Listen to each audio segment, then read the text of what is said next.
കൊണ്ട് കളഞ്ഞിട്ട് പോകുന്ന പരിപാടി, സർട്ടിഫിക്കറ്റ് കൊണ്ട് കൊടുത്തിട്ട് പോകുന്ന പരിപാടിയുണ്ട്. അപ്പം അക്ഷയയിലെ ചേച്ചി അല്ലെങ്കിൽ ആൻറ്റി ചെയ്തോളും, ബാക്കിയെല്ലാം അവർക്ക് ഉത്തരവാദിത്വമില്ല. നമ്മളെ സംബന്ധിച്ച് 24 തന്നെ ഈ CBT പരീക്ഷ ആയതുകൊണ്ട്, പല സെഷൻ ആയതുകൊണ്ട് തന്നെയും കുട്ടികൾ 2 തരത്തിലുള്ള സാനിറ്റൈസേഷൻ വിധേയമാവുന്നുണ്ട്, അല്ലെങ്കിൽ നോർമലൈസേഷൻ വിധേയമാവുന്നുണ്ട്.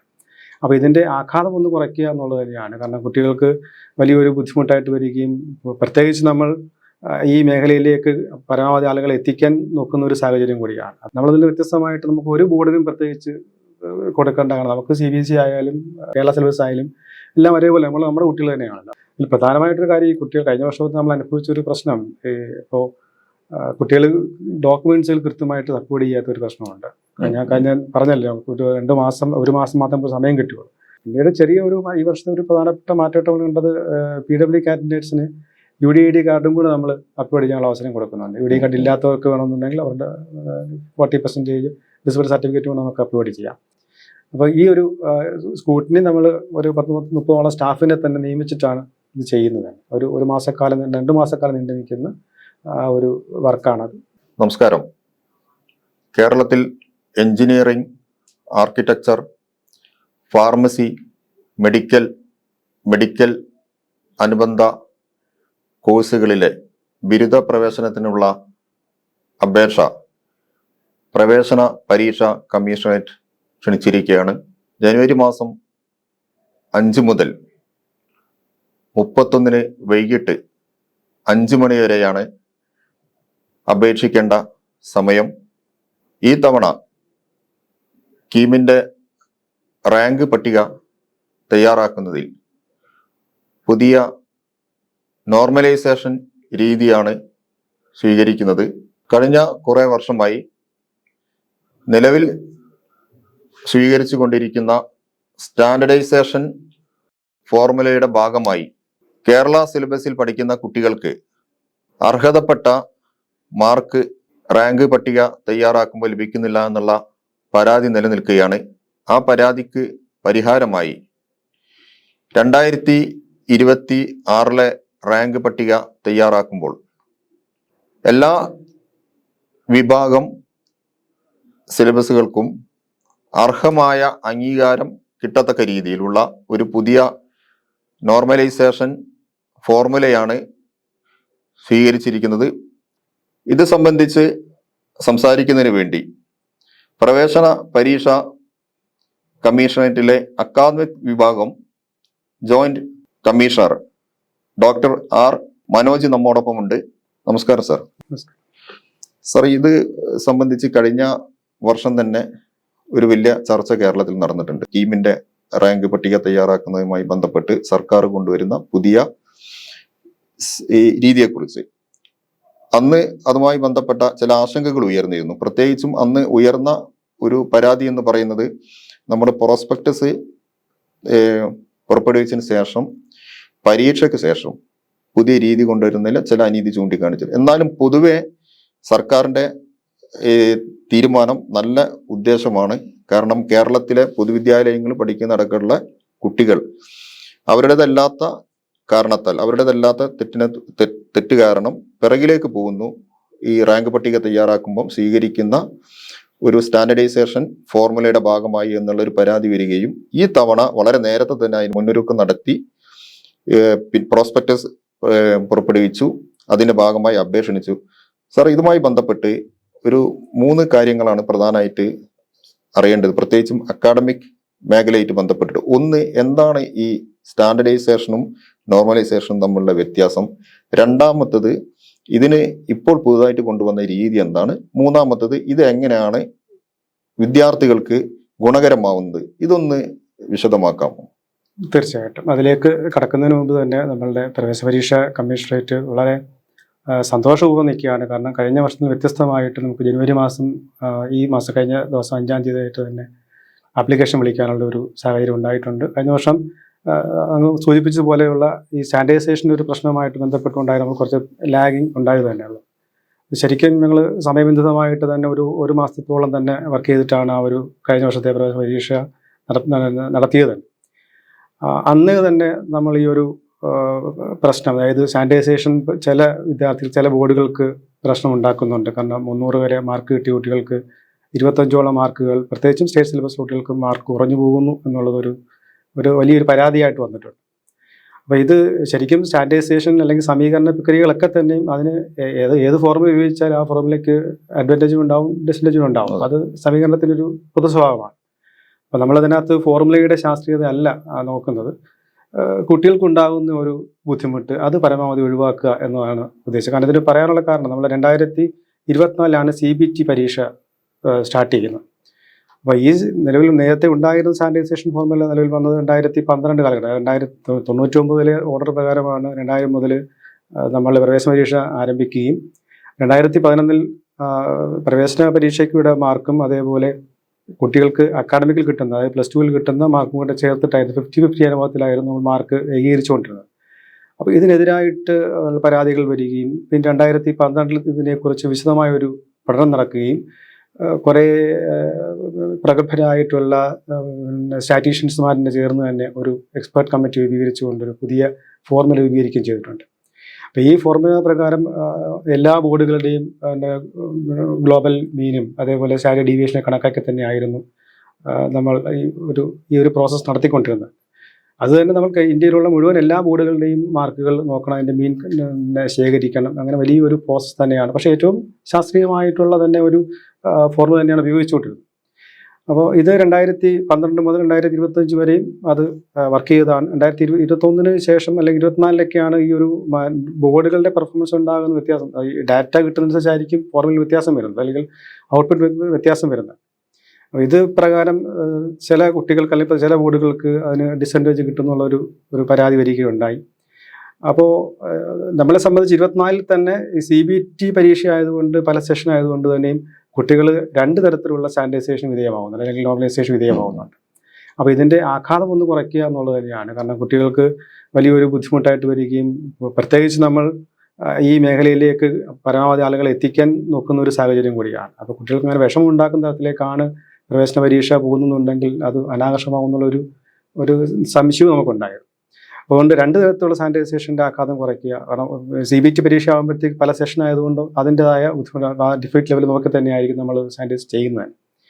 ആ ഒരു ചിന്തയുടെ ഭാഗമായിട്ട് നമ്മൾ എക്സ്പേർട്ട് കമ്മിറ്റിയെ രൂപീകരിക്കുകയും അപ്പോൾ അവർ ഈ നേരത്തെ ഉണ്ടായിരുന്ന ഫോർമുലയ്ക്ക് എതിരായിട്ട്, കാരണം അത് പകരമായിട്ട് കുറേ ഫോർമുലകൾ വെച്ചെങ്കിലും അത് 2010-15 വർഷത്തോളം ഡാറ്റ അനാലിസ് ചെയ്യുന്നുണ്ട്. അപ്പോൾ അത്തരത്തിലുള്ള ഒരു ശാസ്ത്രീയമായ പഠനം തന്നെ നടത്തണം. ഈ ഫോർമുലയെക്കുറിച്ച് തന്നെ പഠനം നടത്തേണ്ടതായിട്ടുണ്ട്. അപ്പോൾ അങ്ങനെ പഠിച്ചിട്ട് ഈ വർഷം നടപ്പിലാക്കാനുള്ളൊരു ബുദ്ധിമുട്ടും എക്സ്പെർട്ട് കമ്മിറ്റി പറയുകയുണ്ടായി. പക്ഷെ അവർ മുന്നോട്ട് വെച്ച നിർദ്ദേശം നമുക്ക് വേണമെങ്കിൽ മറ്റ് സ്റ്റേറ്റുകൾ അഡോപ്റ്റ് ചെയ്തിട്ടുള്ള ഫോർമുല നിലവിൽ എന്തെങ്കിലും ഉണ്ടെന്നുണ്ടെങ്കിൽ അത് നമുക്ക് വേണമെങ്കിൽ നമുക്ക് നോക്കാം. ആ ഒരു അഭിപ്രായം അവർ പറയുകയുണ്ടായി. അപ്പോൾ അങ്ങനെയാണ് നമ്മൾ എല്ലാ സ്റ്റേറ്റും നോക്കിയപ്പോഴത്തേക്ക് കണ്ടതിൽ ഏറ്റവും 2007 മുതൽ നടപ്പിലാക്കിയിട്ടുള്ള ഒരു സമീകരണ രീതിയാണ് തമിഴ്നാടിൻ്റെ. അപ്പോൾ ആ തമിഴ്നാടിൻ്റെ രീതി അത് അവർ തമിഴ്നാടിൻ്റെ ബോർഡുമായിട്ടാണ് ഹയസ്റ്റ് മാർക്കിലേക്കാണ് അവർ ഇക്വേറ്റ് ചെയ്തുകൊണ്ടിരുന്നത്. നമ്മളതിൽ വ്യത്യസ്തമായിട്ട് നമുക്ക് ഒരു ബോർഡിനും പ്രത്യേകിച്ച് കൊടുക്കേണ്ടതാണ്. നമുക്ക് CBSE ആയാലും കേരള സിലബസ് ആയാലും എല്ലാം ഒരേപോലെ നമ്മുടെ കുട്ടികൾ തന്നെയാണല്ലോ. അപ്പോൾ അതുകൊണ്ട് കുട്ടികൾ അങ്ങനെ ബാധിക്കാത്ത തരത്തിലേക്ക് ഒരു ബോർഡിൻ്റെ ഏറ്റവും ഹയസ്റ്റ് മാർക്ക് ഏതാണുള്ളത് ആ മാർക്കിലേക്ക് ഇതിനെ ഏകീകരിക്കുന്ന ലെവലിലേക്കാണ് നമ്മൾ നോക്കുന്നത്. അതുകൊണ്ട് ആദ്യം പറഞ്ഞതുപോലെ തന്നെ ഈ ഒരു 2 പ്രക്രിയ 2 ഒരേ പദം തന്നെയാണ്, പക്ഷേ കുറച്ചും കൂടെ ആഘാതം കുറയ്ക്കുക എന്നുള്ളത് തന്നെയാണ് നമ്മൾ ഉദ്ദേശിക്കുന്നത്. ആ തരത്തിൽ എല്ലാ ബോർഡുകൾക്കും സ്വീകാര്യമായിട്ടുള്ള ഒരു സോഷ്യൽ ജസ്റ്റിസ് ഇക്വാലിറ്റി ലെവലിൽ തന്നെയാണ് ഈ ഒരു പുതിയ ഫോർമുല. കാരണം കഴിഞ്ഞ പ്രാവശ്യം നടപ്പിലാക്കിയപ്പോഴത്തെ പ്രശ്നം എന്ന് പറയുന്നത് സൂചിപ്പിച്ചതുപോലെ തന്നെ പ്രോസ്പെക്ടസ് തയ്യാറാക്കിയതിന് ശേഷമാണ് നമ്മൾ ഫോർമുല കൊണ്ടുവന്നത്. അപ്പോൾ അത് ഗെയിം സ്റ്റാർട്ട് ചെയ്തതിന് ശേഷം റൂൾ മാറ്റാൻ പറ്റുന്നത് ശരിയല്ല എന്ന് കൂടെ അഭിപ്രായപ്പെട്ടുകൊണ്ടാണ് നമ്മൾ അത് പരാജയപ്പെട്ടു പോയത്. പ്രാവശ്യം നേരത്തെ തന്നെ നമുക്കത് ചെയ്യാനും കഴിഞ്ഞിട്ടുണ്ട്. അപ്പോൾ അതുകൊണ്ട് പ്രോസ്പെക്ടസ് ഉൾപ്പെടുത്തിയിട്ടുണ്ട്. ഒരുപക്ഷെ നേരത്തെ തന്നെ കുട്ടികൾക്ക് ഈ സമയമുണ്ട്, 3-4 മാസം ഉള്ളതുകൊണ്ട് തന്നെ അവർക്കത് പ്രിപ്പയർ ചെയ്യാനുള്ള സമയമുണ്ട്. അതുകൊണ്ട് തന്നെ നമ്മൾ ഈ ഒരു കാര്യത്തിൽ വളരെ മുന്നോട്ട് തന്നെ നിൽക്കുകയാണ്. പ്രത്യേകിച്ച് ഈ മാസം തന്നെ സ്റ്റാർട്ട് ചെയ്ത കാര്യത്തിൽ. ഇതിനകത്ത് ഇപ്പം സാധാരണ ഒരു വിഭാഗം കഴിഞ്ഞ വർഷം മുതൽ തുടങ്ങിയ ഒരു പ്രചരണം എന്ന് പറയുന്നത് ഇത് കേരളത്തിൽ പ്രത്യേകിച്ചും കേരള സിലബസിലുള്ള കുട്ടികൾക്ക് വേണ്ടി കേന്ദ്ര സിലബസിലെ കുട്ടികളെ തഴയുന്ന രീതിയിലാണ് എന്നുള്ള ഒരു തെറ്റായ പ്രചരണം കഴിഞ്ഞാണ് ഉണ്ടായിരുന്നത്. അപ്പൊ സാർ തന്നെ പറയുന്നത് ഇത് ശരിക്കും ആരെയും തഴയുന്നില്ല, പകരം പിറകിലേക്ക് പോയ ഒരു വിഭാഗത്തെ ഇതിലെ ശരിയായ രീതിയിലേക്ക് കൊണ്ടുവരുന്നത് വെച്ചാൽ അവർക്ക് അർഹതപ്പെട്ടത് കൊടുക്കുക എന്നുള്ളതാണ്. അതിന്റെ അർത്ഥം മറ്റുള്ളവർക്ക് എന്തെങ്കിലും നഷ്ടപ്പെടുന്നു എന്നല്ല. ഒന്നും കൂടെ ഒന്ന് വിശദീകരിക്കാമോ? തീർച്ചയായിട്ടും ഇതിനകത്ത് ഒരു സോഷ്യോ എക്കണോമിക് ബാക്ക്ഗ്രൗണ്ട് പരിശോധിക്കുമ്പോൾ കേരളത്തിലെ സ്റ്റേറ്റ് സ്പെസിഫിക് പഠിക്കുന്ന കുട്ടികൾക്ക് കോച്ചിങ്ങിന് പോയി പഠിക്കാനുള്ള സാഹചര്യം വളരെ കുറവായിരിക്കും, പ്രത്യേകിച്ച് റിമോട്ട് ഏരിയ ഉള്ള കുട്ടികൾക്ക്. അപ്പോൾ അതുകൊണ്ട് തന്നെ ഈ ഒരു സമീകരണം ആവശ്യമാണ്. കാരണം അത് രണ്ട് കുട്ടികൾക്ക് പരീക്ഷയിൽ കിട്ടുന്ന മാർക്കും പ്രവേശന പരീക്ഷയുടെ മാർക്കും നമ്മൾ അധികരിക്കേണ്ട ആവശ്യമാണ്. അല്ലെങ്കിൽ പിന്നെ കോച്ചിങ് സെൻ്ററുകളുടേതായിട്ടുള്ള അതിപ്രസരം ഉണ്ടാകുന്ന ഒരു സാഹചര്യം ഉണ്ടാകുന്നുണ്ട്, അതിൽ മാത്രം കേന്ദ്രീകരിക്കുന്ന സാഹചര്യം ഉണ്ടാകുന്നുണ്ട്. പിന്നീട് സബ്ജക്റ്റ് അറിയുന്ന കുട്ടികൾ, ഇപ്പം നമ്മൾ ഇപ്പം തന്നെ 5:3:2 എന്നുള്ള അനുഭവം നമ്മൾ ചെയ്യുന്നതല്ലേ. അപ്പോൾ അങ്ങനെ ചെയ്ത് തന്നെ നമ്മൾ ഈ ഒരുത്തിൽ സബ്ജക്റ്റ് അറിയാവുന്ന, പ്രത്യേകിച്ച് തന്നെ എഞ്ചിനീയറിംഗ് മേഖലയിലെ കുട്ടികൾക്ക് ഒരുപാട് പിന്നെ റിസൾട്ട് കിട്ടുന്നില്ല, വിജയശതമാനം കുറവാണെന്നുള്ളൊരു പരാതിയും കൂടെ വരുന്നുണ്ട്. അപ്പോൾ അതൊക്കെ തന്നെ നോക്കുമ്പോഴത്തേക്ക് ഈ സബ്ജക്റ്റ് അറിയാവുന്ന കുട്ടി വരികയാണെന്നുണ്ടെങ്കിൽ പരമാവധി ഇത്തരത്തിലുള്ള പ്രശ്നം ഒഴിവാക്കാൻ കഴിയും. പ്രത്യേകിച്ച് ഞാൻ നേരത്തെ പറഞ്ഞ പോലെ ഞങ്ങൾക്ക് CBSE എന്നോ കേരള എന്നുള്ളതല്ല, നമുക്ക് നമ്മുടെ കുട്ടികൾ നമ്മുടെ വിദ്യാഭ്യാസ മേഖല, പ്രത്യേകിച്ച് എഞ്ചിനീയറിംഗ് മേഖല നല്ല രീതിയിൽ കൊണ്ടുപോകണം, ഉയർന്ന ലെവലിലേക്ക് പോകണം. ആ ഒരു വലിയ ലക്ഷ്യം മുന്നിൽ കണ്ടു തന്നെയാണ് നമ്മൾ ചെയ്തേക്കുന്നത്. ഇത് പരീക്ഷ രീതിയിലൊന്നും മാറ്റം വരുന്നില്ലല്ലോ. അല്ല, നമ്മുടെ റാങ്ക് പട്ടിക തയ്യാറാക്കുമ്പോൾ സ്വീകരിക്കുന്ന ഫോർമുലയിൽ മാറ്റം വരുന്നു. രണ്ട് CBSEയുടെയും ഹയർ സെക്കൻഡറിയുടെ ഒക്കെ തന്നെ സിലബസ് എല്ലാം ഒന്ന് തന്നെയാണ്, കുട്ടി പഠിക്കുന്നത് ഒരേ തന്നെ പഠിക്കുന്നത്. ആ ലെവലിൽ തന്നെയാണ് ക്വസ്റ്റ്യൻസ് തയ്യാറാക്കുകയും ചെയ്യുന്നത്. മറ്റൊന്ന് പിന്നെ ഈ ഒരു പുതിയ രീതി എങ്ങനെയാണ് അഡാപ്റ്റ് ചെയ്യുന്ന നമുക്ക് വിശദീകരിക്കാൻ വേണ്ടി പറ്റും? ഇപ്പൊ ഉദാഹരണത്തിന് പിന്നെ +2 പ്രത്യേകിച്ച് ഹയർ സെക്കൻഡറി ലെവലിൽ ഒരു ഫിസിക്സിന് അല്ലെങ്കിൽ കെമിസ്ട്രിക്ക് 95 മാർക്കാണെന്ന് നോക്കുക. ഒരു കുട്ടിക്ക് ആ ഒരു ബോർഡിന്റെ ഏറ്റവും ടോപ്പ് മാർക്ക് 95 ആണെന്ന് വിചാരിക്കുക. ഒരു കുട്ടിക്ക് 70 മാർക്കേ കിട്ടുന്നുള്ളൂ. അപ്പോൾ നമ്മളത് 70/95 × 100 എന്ന ലെവലിലേക്ക് ചെയ്തിട്ട് അത് 73 ആയിട്ട് മാറുന്നുണ്ട്. ഇൻ കേസ് ഏതെങ്കിലും ഒരു ബോർഡിന്റെ ടോപ്പ് മാർക്ക് കിട്ടിയിട്ടില്ല എന്നുണ്ടെങ്കിൽ നമ്മൾ 100ലേക്ക് കൊണ്ടുവരും. പിന്നീട് ഇതിനെ നമ്മൾ 300ലേക്ക് മാറ്റിയിട്ടാണ് 300 മാറ്റുന്ന ഈ ഒരു 5:3:2 റേഷ്യോ വെച്ചിട്ടായിരിക്കും ചെയ്യുന്നത്. അപ്പോൾ അതുകൊണ്ട് ഒരു കുട്ടിയുടെ മാർക്കിന് നമ്മൾ കുറച്ചിട്ടൊരു ബുദ്ധിമുട്ടുണ്ടാക്കുന്നില്ല. അവരതിനെ ഒന്ന് ഇക്വേറ്റ് ചെയ്ത് ശരിക്കും പലതിനെ ഒരു മോശമായിട്ട് പ്രതികരിക്കാൻ ശ്രമിക്കുമായിരിക്കും. പക്ഷെ എന്നാലും നമുക്ക് നമ്മുടെ കുട്ടികളുടെ കോൺഫിഡൻസ് നിലനിർത്തുക എന്നുള്ളത് തന്നെയാണ് ഒരു ലക്ഷ്യമായിട്ട് കണക്കാക്കിയത്. നേരത്തെ ഉണ്ടായിരുന്ന ഈ സ്റ്റാൻഡേർഡൈസേഷൻ ഫോർമുലയുടെ ഒരു പരാതിയായിട്ട് ഒരു വിഭാഗം പ്രധാനപ്പെട്ട് ഉന്നയിച്ചിരുന്നത് അതിന്റെ ഭാഗമായിട്ട് കേരളത്തിലെ കുട്ടികൾക്ക് മാർക്ക് കുറയുകയും ഈ കേന്ദ്ര സിലബസിൽ പഠിക്കുന്ന കുട്ടികൾക്ക് മാർക്ക് കൂടുകയും ചെയ്യുന്നുണ്ട്. അങ്ങനെ കുറെ പഠനങ്ങളും റിപ്പോർട്ടുകളും എനിക്ക് തോന്നുന്നത് ഇതിന്റെ വിദഗ്ധ സമിതി പോലും പരിശോധനയിൽ അത് കണ്ടെത്തിയിട്ടുണ്ട് എന്നാണ് ഞാൻ മനസ്സിലാക്കുന്നത്. ആ വിഷയത്തിന് ഇവിടെ പരിഹാരം കാണാൻ കഴിയും. തീർച്ചയായിട്ടും അതിനൊരു പരിഹാരം അത് തന്നെയാണെന്നാണ് ഏറ്റവും പ്രധാനപ്പെട്ട. കാരണം ഓരോ വർഷത്തെയും ഈ കിട്ടുന്ന ആ ഒരു റിസൾട്ട് വളരെ വ്യത്യസ്തമായ തരത്തിലാണ്. ചില ബോർഡുകൾക്ക് അതിനുള്ള ആനുകൂല്യം ലഭിക്കുന്നു, ചിലർ കിട്ടാതെ പോകുന്ന ഒരു സാഹചര്യം. അപ്പോൾ ബോർഡിന്റെ പെർഫോമൻസ് അനുസരിച്ച് കുട്ടിയുടെ മാർക്കിനകത്ത് ഉണ്ടാകുന്ന വ്യത്യാസത്തെക്കുറിച്ച് അതൊരു അനോമലി അല്ലേ എന്നുള്ളൊരു ചോദ്യം കൂടെ വരുന്നുണ്ട്. അപ്പോൾ അതുകൂടെ ഒഴിവാക്കാന്നുള്ളതാണ് ഉദ്ദേശിച്ചിട്ടുള്ളത്. മറ്റൊന്ന് ഈ ചില പ്രത്യേകിച്ച് അതിന്റെ പ്രചരണത്തിന് പിറകിൽ ചില കോച്ചിങ് സെന്ററുകൾ കൂടിയാണ്. അവർ പറയുന്നത് ഈ +2 മാർക്ക് ഒഴിവാക്കി വെറും എൻട്രൻസ് പരീക്ഷയിൽ കിട്ടുന്ന മാർക്ക് ഉപയോഗിച്ചിട്ട് ആ മാർക്ക് അടിസ്ഥാനപ്പെടുത്തി റാങ്ക് പട്ടിക തയ്യാറാക്കണമെന്ന. അത് അങ്ങനെ വരുമ്പം സാറ് തന്നെ നേരത്തെ പറഞ്ഞൊരു കാര്യമാണ്, കേരളത്തിലെ റിമോട്ട് ഏരിയയിലൊക്കെ പഠിക്കുന്ന ഒരുപാട് വിദ്യാർത്ഥികൾക്ക് അർഹത ഉണ്ട്. അപ്പം 1 ലക്ഷം 2 ലക്ഷം രൂപയൊക്കെ കൊടുത്ത് ഇവരുടെ എൻട്രൻസ് കോച്ചിങ്ങിനും അവരുടെ ക്രാഷ് കോഴ്സിനും അല്ലെങ്കിൽ ഈ മറ്റ് പലതരം പേരിലാണല്ലോ ഓൺലൈനിലായിട്ടും മറ്റൊക്കെ ഹൈബ്രിഡ് കോഴ്സുകൾ, റിപ്പീറ്റ് ഇങ്ങനെയൊക്കെ പറഞ്ഞിട്ട് ഒരുപാട് സംവിധാനങ്ങൾ ഇപ്പം വരുന്നുണ്ട്. അവരുടെ മത്സരങ്ങളും വ്യാപകമായിട്ട്. അപ്പം ഇത് വേണ്ട അത് മതി എന്ന് പറയുന്നത് ശരിക്കും കേരളം പോലുള്ള വിദ്യാഭ്യാസ രംഗത്ത്, അത് നമ്മുടെ പ്രാഥമിക വിദ്യാഭ്യാസ മേഖലയിൽ, ഉന്നത വിദ്യാഭ്യാസ മേഖലയിൽ ഈ ജനകീയ നീതി നടപ്പാക്കുന്ന ഒരു സംസ്ഥാനമാണ്. പ്രത്യേകിച്ചും നീതിയിൽ അധിഷ്ഠിതമാണ്, ജസ്റ്റിസാണ് നമ്മുടെ മുദ്രാവാക്യം തന്നെ. അപ്പൊ അതിന് ശരിക്ക് വിരുദ്ധമായ ഒരു അഭിപ്രായമല്ലേ അങ്ങനെ ഉയർത്തുന്നത്? തീർച്ചയായിട്ടും അതിനോട് നമ്മൾ യോജിക്കുന്നില്ല. കാരണം എൻട്രൻസ് മാത്രമായിട്ട് നോക്കുകയാണെന്നുണ്ടെങ്കിൽ ഈ കോച്ചിങ് സെൻ്ററുകളുടേതായിട്ടുള്ള അപ്രമാദിത്വം, അവരുടേതായ അനാവശ്യമായിട്ടുള്ള കോമ്പറ്റീഷൻസ് അത് നമ്മളുടെ കുട്ടികൾ താങ്ങാൻ പറ്റുമെന്ന് പോകുന്നില്ല. അതുകൊണ്ട് തന്നെയാണ് നമ്മൾ ഈ ഒരു മാർക്കും കൂടെ ചേർത്തുകൊണ്ടുള്ള ഒരു സംവിധാനത്തിലേക്ക് ആലോചിച്ചിട്ടുള്ളത്. അങ്ങനെ ചെയ്യുന്നത് തന്നെ. ഇപ്പൊ ഈ എൻട്രൻസ് പരീക്ഷ, ഇപ്പൊ നമ്മുടെ കീമിന്റെ എൻട്രൻസ് പരീക്ഷയിൽ മെഡിക്കലിൽ മാത്രം ഇപ്പം പരീക്ഷ ഇല്ല, അവരിതിൽ അപേക്ഷിക്കണം. അപ്പം ഈ നീറ്റ് പരീക്ഷയിൽ കിട്ടുന്ന മാർക്കും അതിന്റെ ഒരു ഇവിടുത്തെ ഒരു സമീകരണം കൂടെ ഇങ്ങനെ തന്നെയല്ലേ വരാം? ഇപ്പൊ പുതിയൊരു ഫോർമുല അനുസരിച്ചാണോ വരാം? ഈ നീറ്റ് കിട്ടുന്ന മാർക്കാണ് നമ്മൾ ഇവിടെ പരിഗണിക്കുന്നത്. ഈ റിസൾട്ട് വരുമ്പോഴത്തേക്ക് അവരുടെ സ്കോർ അവർ അപ്ലോഡ് ചെയ്യാൻ വേണ്ടി പറയുന്നു. അതുപോലെ കോഴ്സ് സെലക്ട് ചെയ്യാൻ വേണ്ടിയുള്ള സമയം കൊടുക്കുകയും ചെയ്യും. ഇതിൽ പ്രധാനമായിട്ടൊരു കാര്യം, ഈ കുട്ടികൾ കഴിഞ്ഞ വർഷത്തിൽ നമ്മൾ അനുഭവിച്ച ഒരു പ്രശ്നം, ഇപ്പോൾ കുട്ടികൾ ഡോക്യുമെന്റ്സുകൾ കൃത്യമായിട്ട് അപ്ലോഡ് ചെയ്യാത്തൊരു പ്രശ്നമുണ്ട്. ഞാൻ പറഞ്ഞല്ലോ, ഒരു മാസം മാത്രം സമയം കിട്ടുകയുള്ളൂ. കുട്ടികൾ പലപ്പോഴും നീറ്റിന് അപ്ലൈ ചെയ്യുമ്പോൾ ഉള്ള നോൺ ക്രിമിനൽ സർട്ടിഫിക്കറ്റ് അത് സ്റ്റേറ്റ് സിലബസിൻ്റെ ഇത് തന്നെ നമുക്ക് വേണം, സ്റ്റേറ്റ് എഡ്യൂക്കേഷൻ പർപ്പസ് തന്നെ വേണം. പക്ഷേ കുട്ടികൾ ചെയ്തേക്കുന്ന സെൻട്രൽ ഗവൺമെൻറ് ആയിരിക്കും അപ്ലോഡ് ചെയ്യുന്നത്. അപ്പോൾ ഇങ്ങനെ വരുമ്പോഴത്തേക്ക് കുറേ റിജക്ഷൻസ് ഉണ്ടാകുന്നുണ്ട്. അപ്പോൾ അത് ഒഴിവാക്കാൻ വേണ്ടിയും അതേപോലെ SC/ST പോലെയുള്ള കാറ്റഗറി ലിസ്റ്റ് തയ്യാറാക്കുമ്പോഴൊക്കെ തന്നെയും നമുക്ക് ഈ പ്രശ്നം നേരിടുന്നുണ്ട്. കൃത്യമായ ഡോക്യുമെൻറ്റ്സുകൾ അപ്ലോഡ് ചെയ്യാത്ത അവസ്ഥയുണ്ട്. കാരണം ഇവർ കുട്ടികൾ അപ്ലൈ ചെയ്തിട്ട് അവർ കോച്ചിങ് സെൻറ്ററിലേക്കോ അല്ലെങ്കിൽ അല്ലാതെ പോവുകയാണ്. നീറ്റിന് റിസൾട്ട് വന്നതിന് ശേഷം ഇവർ മാർക്ക് അപ്ലോഡ് ചെയ്യാൻ വേണ്ടി പറയുമ്പോഴാണ് ഇവർ ഈ പ്രശ്നങ്ങൾ മനസ്സിലാക്കുന്നത്. നമ്മൾ ആൾറെഡി ഇവരുടെ പ്രശ്നം എന്താണ്, ഇവർക്ക് ഈ സർട്ടിഫിക്കറ്റ് ഇല്ല എന്നുള്ള കാര്യം നമ്മൾ നേരത്തെ തന്നെ ഇവർ പ്രൊഫൈലിൽ കൊടുത്തിട്ടുണ്ട്. കാരണം നമുക്ക് എല്ലാവരെയും വിളിച്ച് പറയാൻ പറ്റുന്നില്ല, പ്രൊഫൈലിൽ തന്നെ ഇടുക എന്നുള്ളതാണ്, മെമ്മോ ഇടുക എന്നുള്ളത് തന്നെയാണ്. പക്ഷേ ഇത് അവർ നോക്കാറില്ല. ഈ ഒരു 3-4 മാസം കഴിഞ്ഞിട്ടായിരിക്കും നോക്കുന്നത്. ഇത് വലിയൊരു പ്രശ്നം ഉണ്ടാക്കുന്നുണ്ട്. അതിനും കൂടി ഒരു പരിഹാരം ഉണ്ടാക്കാൻ വേണ്ടി ശരിക്കും നേരത്തെ തന്നെ ഇത് സ്റ്റാർട്ട് ചെയ്തത്. ഇപ്പം നമുക്ക് ഒരുപക്ഷെ കുറേ പേരെ ഉണ്ടെന്ന് നമുക്ക് ഒന്ന് കൺവിൻസ് ചെയ്ത് മെസ്സേജ് അയച്ചാൽ പോലും എടുക്കാറില്ല. അതൊരു പ്രശ്നം തന്നെയാണ്. അപ്പോൾ ഇപ്പോഴത്തെ ഒരു അവസ്ഥയിലേക്ക് പറയാനുള്ളത് അത് തന്നെയാണ്. ഈ കുട്ടികളുടെ പരമാവധി കീമിന് അപ്ലൈ ചെയ്യുന്നവർ NCL ചെയ്യുന്നുള്ളതെന്നുണ്ടെങ്കിൽ അവർ non criminal certificate state education purpose തന്നെ അപ്ലോഡ് ചെയ്യുക. നീറ്റിനുള്ളത് സെൻട്രൽ ഗവൺമെൻറ് തന്നെ അപ്ലോഡ് ചെയ്യുക. ഇത് കുട്ടികൾ ഒരെണ്ണേ എടുക്കുകയുള്ളൂ. ഇത് തന്നെ അവർ തന്നെ 2 എണ്ണത്തിലും ഇടുന്ന ഒരു പതിവുണ്ട്.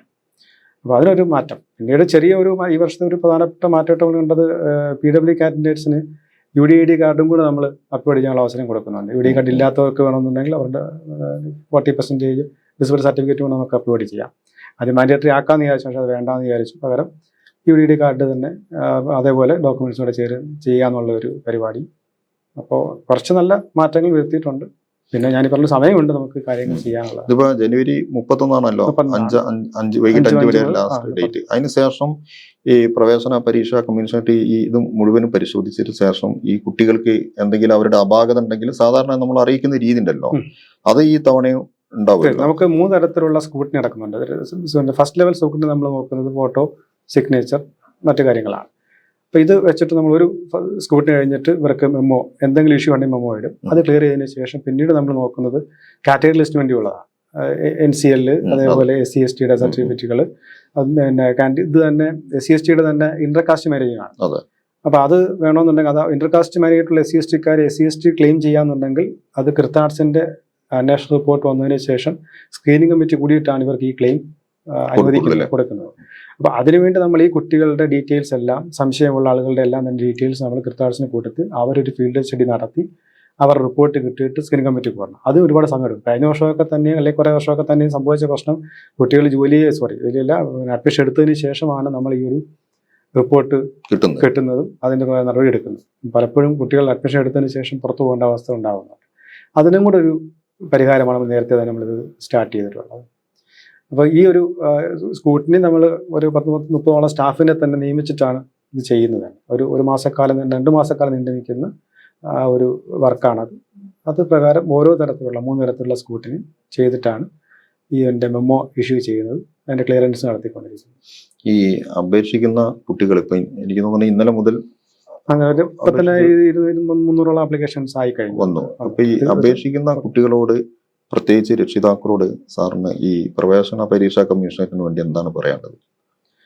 തീർച്ചയായിട്ടും മിക്കവാറൊക്കെ ആപ്ലിക്കേഷൻസ് പേരൻസ് തന്നെയാണ് ചെയ്യുന്നത്. അവർ നമ്മൾ അക്ഷയ സെൻറ്ററിനും അതേപോലെ ഓരോ സ്കൂളുകളിലെയും കരിയർ ഗൈഡുമാർക്കും ഒക്കെ തന്നെയും മാർഗനിർദ്ദേശം കൊടുത്തിട്ടുണ്ട്, അവർക്ക് ക്ലാസ് എടുത്ത് കൊടുത്തിട്ടുണ്ട്. നമ്മൾ അവരോട് പറഞ്ഞ് 1-ാം തീയതി സ്റ്റാർട്ട് ചെയ്യുന്നതായിരുന്നു, അത് പറ്റിയില്ല, 5-ാം തീയതിയാണ് സ്റ്റാർട്ട് ചെയ്തത്. അവരോട് പറയാനുള്ളത് വളരെ, കാരണം ഇത് നല്ല രീതിയിലുള്ള ഒരു ആപ്ലിക്കേഷൻ അക്ഷയ സെൻറ്റർ വഴി ചെയ്യുമ്പം ഒരു കൊണ്ട് കളഞ്ഞിട്ട് പോകുന്ന പരിപാടി, സർട്ടിഫിക്കറ്റ് കൊണ്ട് കൊടുത്തിട്ട് പോകുന്ന പരിപാടിയുണ്ട്. അപ്പം അക്ഷയയിലെ ചേച്ചി അല്ലെങ്കിൽ ആൻറ്റി ചെയ്തോളും, ബാക്കിയെല്ലാം അവർക്ക് ഉത്തരവാദിത്വമില്ല.